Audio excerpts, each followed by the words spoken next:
প্রিয় দর্শক, তাৎক্ষণিক এই আয়োজন আপনাদের স্বাগত জানাই। আপনাদের সাথে রয়েছে আমি আসাদ নূর এবং আজকের পুরো শোতে বিশ্লেষণ করবেন বিশ্লেষক এবং সাংবাদিক সাইফুল আমিন। সাইফুল আমিন ভাই, আপনাকে ধন্যবাদ। অল্প সময়ে আপনি যে ভূমিকা আমাদের রাখছেন আর কি, যেভাবে বিশ্লেষণ করছেন।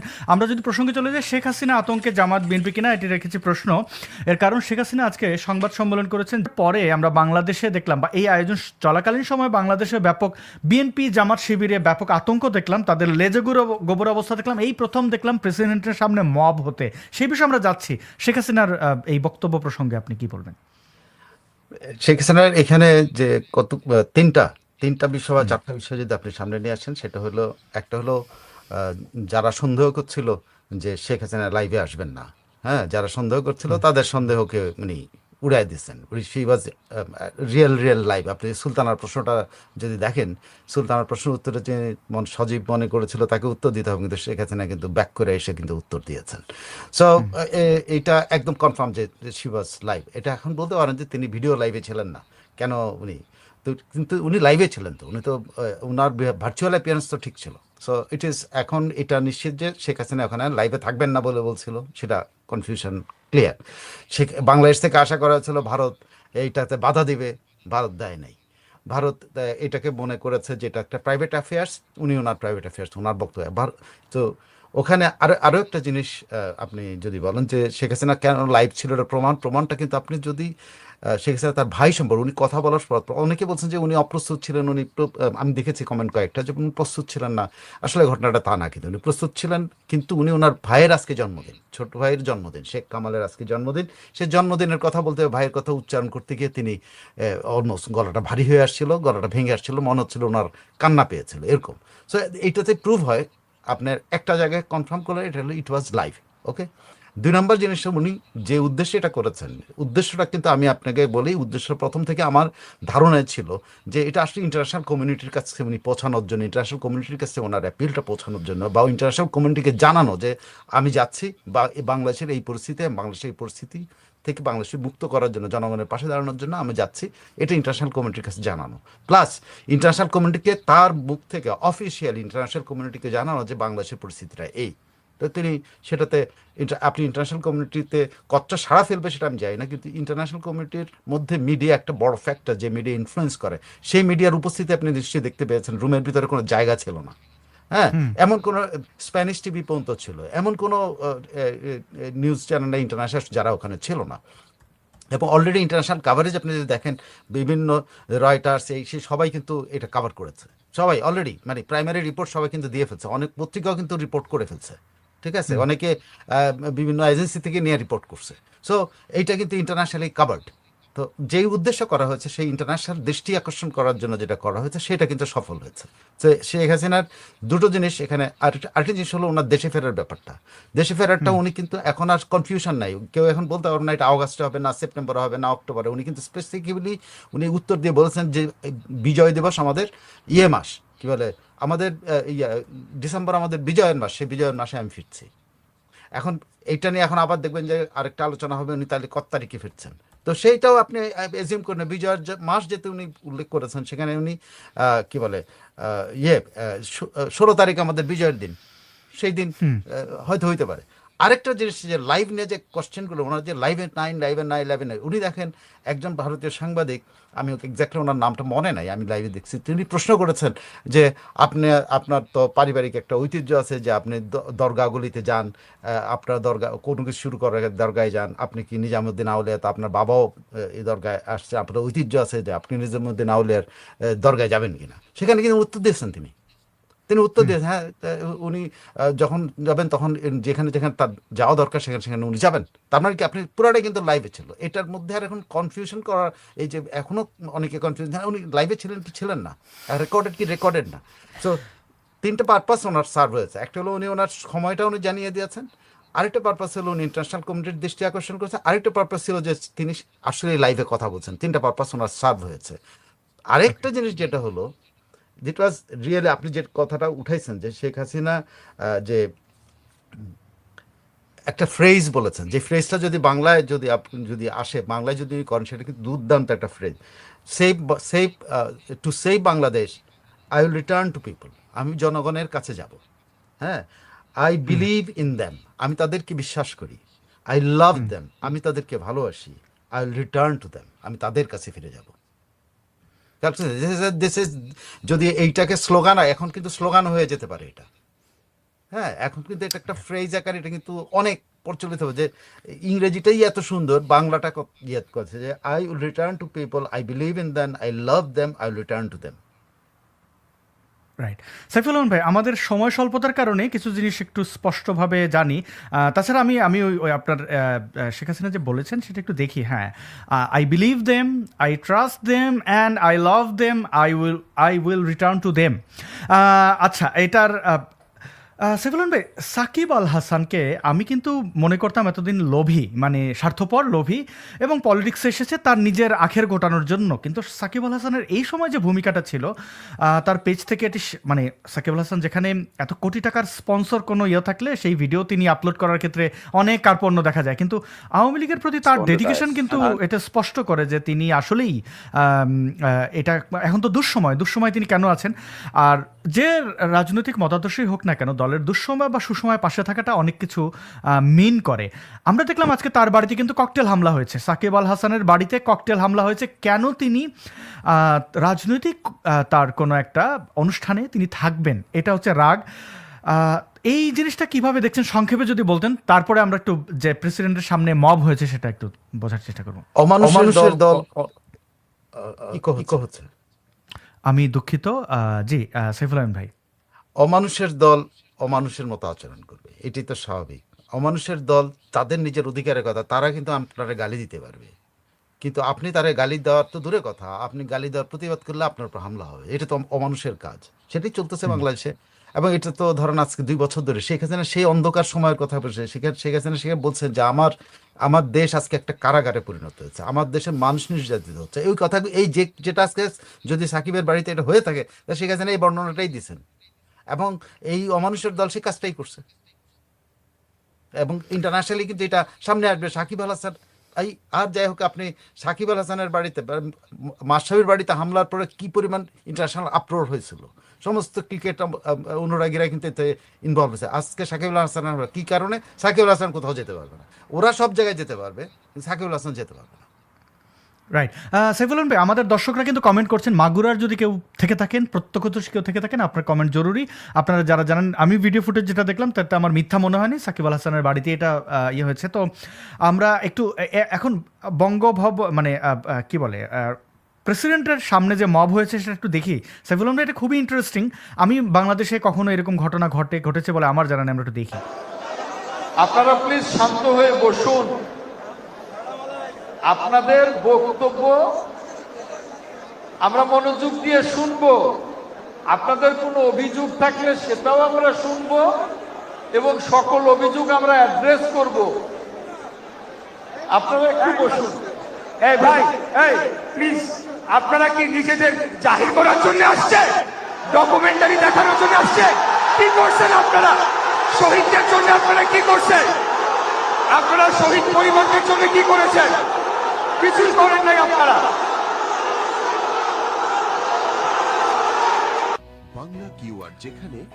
আমরা দেখলাম যে এখানে ইশরাক চেতেছে। এরপরে এখন দেখব যে আমাদের সালাউদ্দিন স্বরাষ্ট্রমন্ত্রী তিনি দিতে চান, দয়া করে আপনারা এখানে এসে কথা বলুন। আপনাদের মধ্যে থেকে যে বক্তব্য দিতে চান, দয়া করে এখানে এসে কথা বলুন। আপনারা শান্তশিষ্টভাবে বসুন। ইশরাক, বসো প্লিজ। আক্তার, আক্তার, আক্তারকে ডাকো।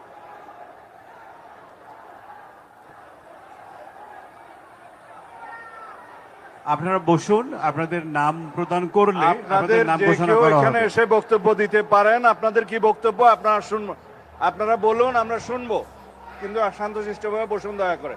আক্তার, এরা ভুয়া ভুয়া স্লোগান দিচ্ছিল। হ্যাঁ হ্যাঁ, ওরা বলুক এসে।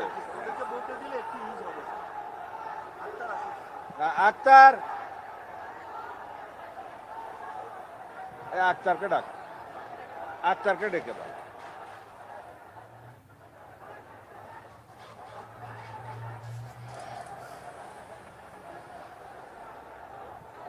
প্রিয় দর্শক, আপনারা বুঝতে পারছেন এর কেউ কথা শুনছিল না, উচ্ছৃঙ্খল পরিস্থিতি। ধৈর্য ধরুন, আপনাদের সবার কথা শোনা হবে। আপনারা সবাই শান্ত হয়ে বসুন। সম্মানিত অতিথিদের দৃষ্টি আকর্ষণ করছে। না না না,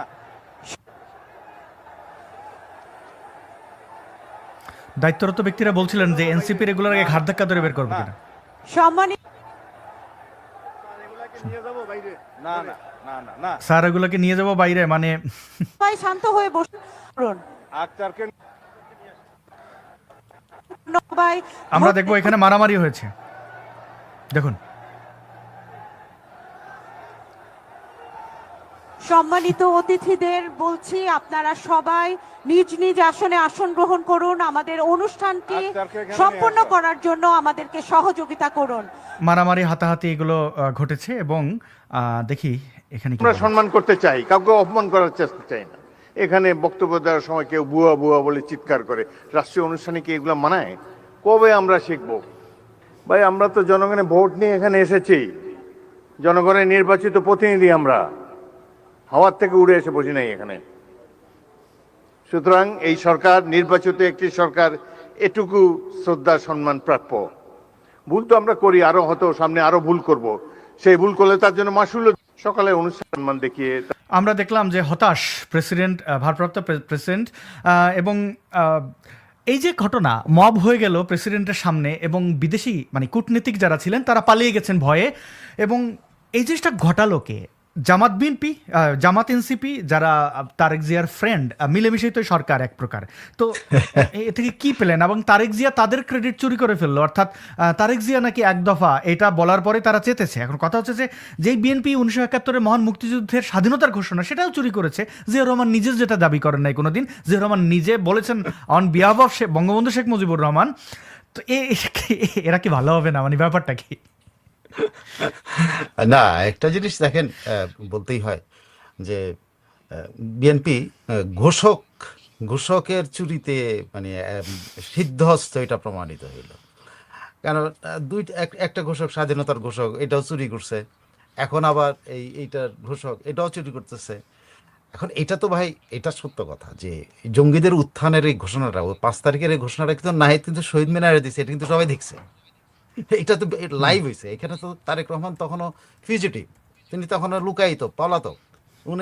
উনি লন্ডনে থাকেন, উনি তো কোনো ঘোষণা, ওনার কোনো অডিও ঘোষণা কেউ শোনে নাই। এখন তাদের বিএনপির তো একটা ঘোষণা ছিল, মানে না, সাইফুল ওরা আহমেদ যদি যেটা- হিসাব করেন যে ওরা- ঈদের পরে আন্দোলন, মানে বরাবরের ঈদ যে না, ওরা চালায় দাও। যেটা নতুন করে আবিষ্কার করছে, যেটা বলে সালাউদ্দিন, এই যে স্বরাষ্ট্রমন্ত্রী সালাউদ্দিন যেটা বলছেন যে ওনারা কিভাবে এটাকে আগায় নিয়ে আসা হয়েছে। মির্জা ফখরুল দাবি করেছেন উনি প্রেস বিজ্ঞপ্তি দিয়ে এই 5 তারিখের অনুষ্ঠান 4 তারিখে আনছেন, উনি ঘোষণা দিচ্ছেন, ঠিক আছে। তারপরে সালাউদ্দিন বলছে উনি কনস্ট্যান্ট 48 ঘন্টা উনি তো ওনার ইয়ার সাথে যুক্ত ছিলেন, কি বলে তারেক রহমানের সাথে যুক্ত ছিলেন। তারেক রহমান নির্দেশনা দিয়েছেন এই ঘোষণা দেওয়ার জন্য। সো ওনারা ঘোষক তো কিন্তু আগেই কিন্তু কেড়ে নিছে, এটা আমরা কিন্তু খেয়াল করিনি। ডকুমেন্টারিতে হওয়ার কারণে এখন খেয়াল করলো, খেয়াল আগে খাওয়া উচিত ছিল না। এটা আপনার অনুষ্ঠানে আমি অনেকবার বলছি যে কয়জনে মিলা এই ঘোষণা কাড়াকাড়ি করতেছে, কে প্রোগ্রাম 5 তারিখে আগায় নিয়ে আসছো, 6 তারিখ থেকে আগায় নিয়ে আসছে, সিদ্ধান্ত কোথা থেকে আসছো। সালাউদ্দিন এটা দাবি করছেন, তিনি 48 ঘন্টা ঘুমান নাই, তার নেতা ঠিক করে দিচ্ছেন। মির্জা ফখরুল বলছে উনি একটা প্রেস রিলিজ পাঠাইছেন, সবাই তো দাবি করতেছে।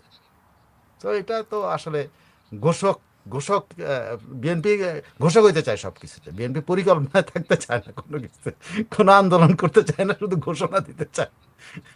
এছাড়া আর কি বলবেন বলেন? ঘোষণা চুরি চোরের দল। জি, আমরা যদি স্বাধীনতার ঘোষণা এটাও দেখি, তো সেখানে কিন্তু একদম স্পষ্ট রয়েছে তিনি বঙ্গবন্ধুর হয়ে এই ঘোষণাটি দিয়েছিলেন। আমরা জিয়াউর রহমানের উইকিপিডিয়া পেজ থেকে, বা এগুলো তার ভিডিও বক্তব্য আছে, মানে কালুরঘাট বেতার কেন্দ্রে যে বক্তব্য। তো আমরা একটু যদি দেখি তারেক জিয়ার অবস্থা, ইউনুস যে বদমাশিটা করেছিল, যেভাবে মকারি করতে গেছিল, একই জিনিস তারেক জিয়াও করেছে, সেই রেড টেলিফোন। এবং এখানে মানুষ মজা করে এই জিনিসটা করেছে। যদি আমরা একটু দেখি, তারেকের বাপ হলো ম্যাট্রিক পাস, মা ম্যাট্রিক ফেল, ইন্টারমিডিয়েট পাস। কোথা থেকে যেন সার্টিফিকেট জোগাড় করে ইউনিভার্সিটি ঢুকছিল, 3বার ফেল মারার পর ইউনিভার্সিটি থেকে বাইর করে দিছে। শিক্ষা দীক্ষা থাকলে তো চিন্তা থাকবে, ওরা নাই। শিক্ষা আছে দেখি, শিক্ষা তো নাই, ফেল করছে সারা জীবন। গুন্ডামি করে বেড়াইছে। জি, গণভবনে আমরা দেখলাম মবদের আবারও পাঠানো হয়েছে, সেটি জাদুঘরে পরিণত করা হয়েছে এবং সেই মবরা গিয়ে আবার অশ্লীল সব স্লোগান তারা দিয়েছে। আমরা যদি দেখি তাদেরকে বাংলাদেশের বিভিন্ন জায়গায় যে জুলাই নতুন স্বাধীনতা উদযাপন, সেখানে কিন্তু তাদের বেদরক পেটানো হয়েছে। জেলা বৈষম্য বিরোধী ছাত্র আন্দোলনের সাবেক আহ্বায়ক আমি আর মারামারিগুলো না দেখাই, এরকম সাবেক আহ্বায়ক মানে বৈষম্য বিরোধীদের বিএনপি পেটাচ্ছে ধুমাইয়া, মানে এটা খুবই ইনসাল্ট করার মতো, এটা না দেখাই, কারণ মারামারি এই জিনিসগুলো ভালো না। সাইফুল আমিন ভাই, আমরা একদম শেষের দিকে আপনাকে জাস্ট একটা জিনিস মনে করিয়ে দেই, এই যে এখন যারা এনসিপির নেতা, তারা তো সাবেক কি যেন ছিল বা তাদের আর্থিক অবস্থা কিরকম ছিল একটু মনে করি আমরা। রিজনটা হচ্ছে এটাই যে আমার আসলে এই মুহূর্তে কোনো টাকা নাই, ধার করে চলতেছি। এটাই হচ্ছে রিয়েলিটি, যে আপনি আমাদের যারা সমন্বয়ক বলে যাদেরকে চিনেন, তাদের পকেটে হাত দিলে কখনো 2-3 হাজার টাকাও পাবেন না। আমার পকেটে মানি ব্যাগও নাই, কিন্তু আমরা এটা বলতে পারতেছি না কারণ মানুষ বিশ্বাস করবে না। তো ফ্যাক্ট হচ্ছে রিয়েলিটি আর সোশ্যাল মিডিয়া একটা। আসলে ভাই, রিয়েলিটি বুঝতে হলে আমার সাথে একদিন চলতে হবে। হ্যাঁ, রিয়েলিটি মাইনে নাও প্রিয়। তো তাদের এখন বাড়ি গাড়ি কি দম্ভ, এইগুলোর মানে আর কতদিন শেখ হাসিনা ফেরার, এটা তাদের কি চলছে তাদের মনে?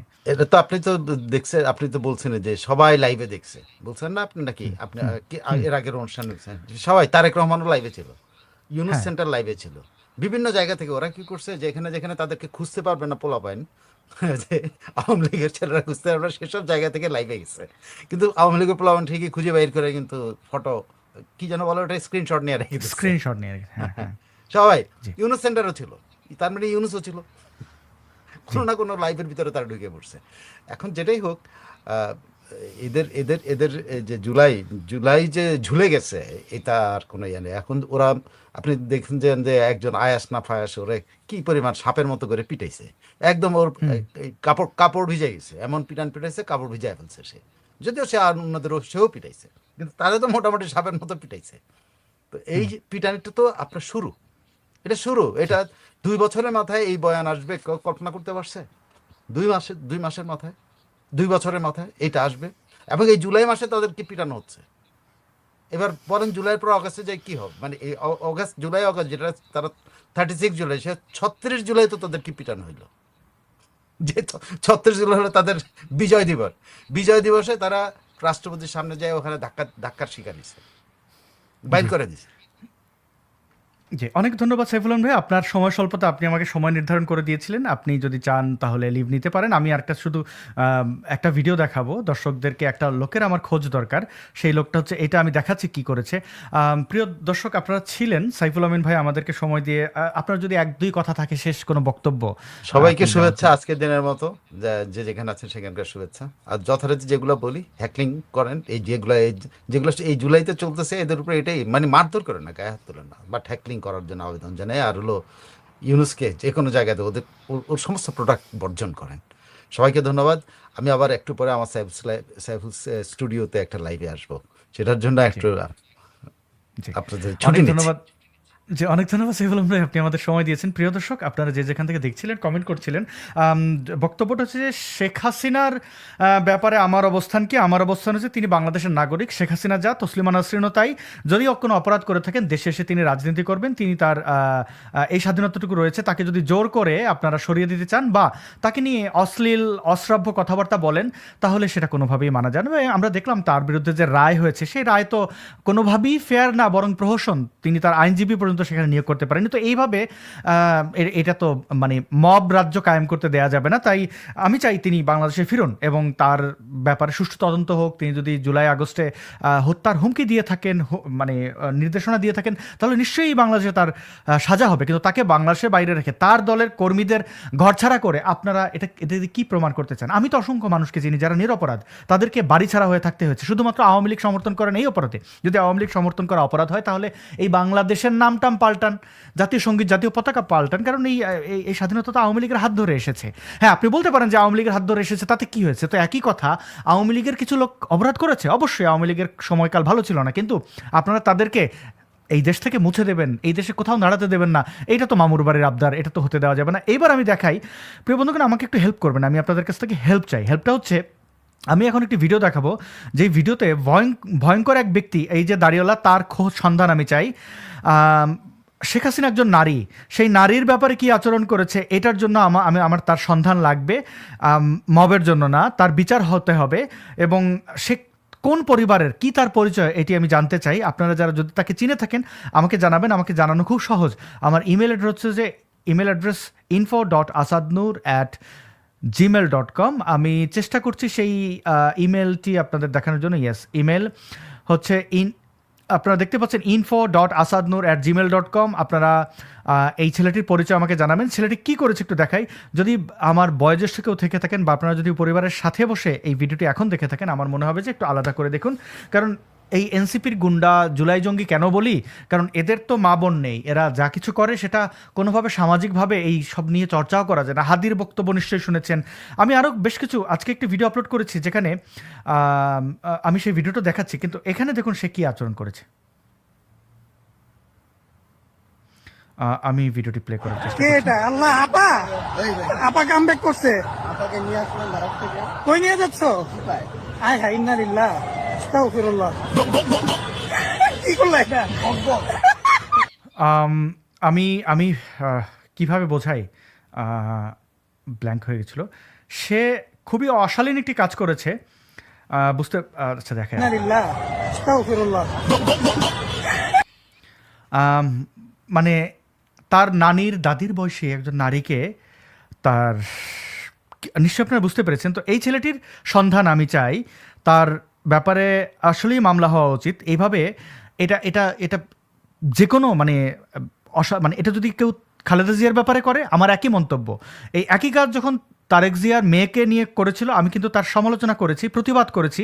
জায়মা রহমানের ব্রিটেনে থাকা অবস্থায় পার্টির ভিডিও, মানে ক্লাবে তিনি নাচছিলেন, সেসব নিয়ে অশালীন নিয়ে করা হয়েছে। তো এই ছেলেটির সন্ধান আমি চাই, কারণ যারাই করবে, এবং জায়মা রহমানকে নিয়ে নোংরামি করা সেই সকল ছেলেদেরকে কিন্তু অ্যারেস্ট করা হয়েছিল।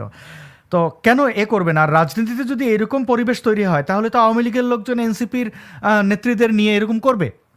আমি এটার পাল্টা কাজ এই জিনিসগুলো করাকে আমি সমর্থন করি না। তাই অঙ্কুরে থামাতে হবে। না যদি আপনি থামান তাহলে এই অশ্লীলতা থাকবে, এই এই অন্যায় এগুলো থাকবে, এবং আমাদের এগুলো থেকে বের হতে হবে। আপনারা প্লিজ এই ছেলেটির সন্ধান আমাকে দেবেন, আমি দায়িত্ব নিয়ে তার বিরুদ্ধে মামলা করার ব্যবস্থা করব। কেউ আইন হাতে তুলে নেবেন না। এবার হচ্ছে এরা কারা, এদের মতো আরেক শ্রেণীকে যদি আমি দেখাই। আজকে আমি একটি ভিডিও আপলোড করেছি শান্তাকে নিয়ে, শান্তা ফারজানা, আপনারা তাকে চেনেন। তো তাকে কিভাবে বুলি করা হয়েছে, এবং সেই ঘটনা একটি ছেলের বক্তব্য আমার দেখাতেই হয়। আমি দেখাই যে এরা সেক্সুয়ালি কতটা ফ্রাস্ট্রেটেড, এটাকে দেখুন, এবং তারা কি করে নারীর ব্যাপারে। মব কত প্রকার ও কি ওর দুইটা পা ধরে যখন ছিঁড়ে দিব জুলাই যোদ্ধারা, এবং ওর ওই জায়গা মতো একটা বাস ঢুকে যখন, এবং ওর ওই জায়গা, খেয়াল করবেন ওর এক্সপ্রেশন, ওর ওই জায়গা মতো বাস ঢুকে যখন ঝুলে রাখবে, ওর মুখের এক্সপ্রেশন দেখুন। মানে সে প্লেজার পাচ্ছে যে এই কাজটা করলে তার কেমন লাগবে। মানে একটা রেপিস্ট যখন রেপ নিয়ে ভাবে, তার যে অভিব্যক্তি, মুখের ফেশিয়াল এক্সপ্রেশন, সেটাই এই জুলাই জায়গা মতো একটা বাস ঢুকে যখন, এবং ওর ওই জায়গা মতো একটা বাস ঢুকে যখন এই শাহবাগের মনে খারাপ করে রাখবো, তাহলে বুঝতে পারবো। আমরা দেখছি কিছু সুচির বাইনচোট, কিছু খানকি মাগি যেগুলা মোদির অবৈধ বীজ দিয়ে তৈরি হয়েছে, এই মাগিগুলা ইদানিং দেখি শহীদ পরিবারদেরকে নিয়ে এবং আহত দুলাইদের কটাক্ষ করে।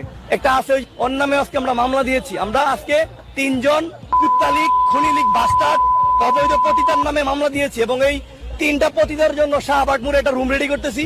বাংলাদেশের জনগণকে আহ্বান জানাবো, আপনারা ফ্রিতে ইনশাল্লাহ এখানে আসবেন। খেয়াল করেছেন, শাহবাগে রুম রেখেছে যেন তাদের রেপ করতে পারে এসে, তাদের জুলাই জঙ্গিরা। এইটাই হচ্ছে বাংলাদেশের রাজনীতির কালচার। আর শান্তা ফারজানা বনাম জুলাই জঙ্গি, এই ভিডিওটি আপনারা দেখতে পারেন, আমার চ্যানেলে আছে। এখন আমি শেষ করে দেবো, তবে আপনাদের কাছে একটা অনুরোধ। আমরা আইপিটিভির ব্যাপারে অনেকেই মন্তব্য করেছেন, এখানে মুফতি মাসুদ ভাইয়ের ব্যাপারে জিজ্ঞেস করেছেন, মুফতি মাসুদ ভাইকে নিয়ে লাইভের ব্যাপারে জিজ্ঞেস করেছেন। অবশ্যই তাকে আপনারা দেখতে পাবেন, কিন্তু সময় লাগবে, এটা নিশ্চিত। সজীব জয়ের বক্তব্য এবং নওফলের বক্তব্য ভালো ছিল, এটি কমেন্ট করেছেন, অনেক ধন্যবাদ। এবং মাগুরায় সাকিব আল হাসানের বাড়িতে হামলা হয়েছে, এটিও নিশ্চিত করেছেন যারা কমেন্ট করেছেন, এবং অন্যান্য যারা কমেন্ট করছেন। আপনাদের কমেন্টগুলো আমি পড়ে নেব, যে যেখান থেকে দেখছেন কমেন্ট করতে পারেন। এবার হচ্ছে আপনারা প্রশ্ন করেছিলেন আইপিটিভির আপডেট কি।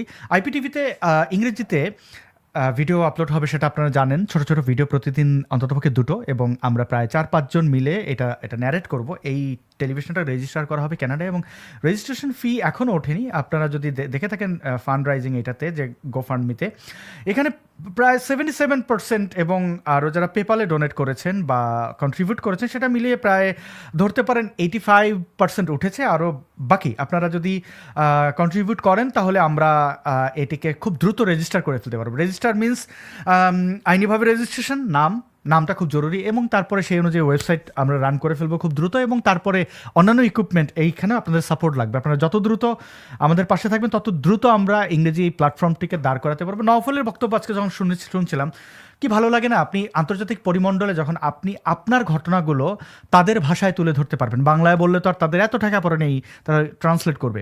এই যে বাংলাদেশে নারীদের উপরে এরা সহিংসতা করে, এই জিনিসগুলোকে আমরা আপনি যদি জাস্ট সাবটাইটেল দিয়ে আপলোড করেন সেটা তেমন কিছু মিন করে না। হু দে আর, হোয়াট দে আর ডুইং, এই জিনিসগুলো আপনি যদি তুলে ধরতে চান তাহলে তো আপনাকে কাউকে না কাউকে ন্যারেট করতে হবে। তো সেটা বাংলায় না করে ইংরেজিতে।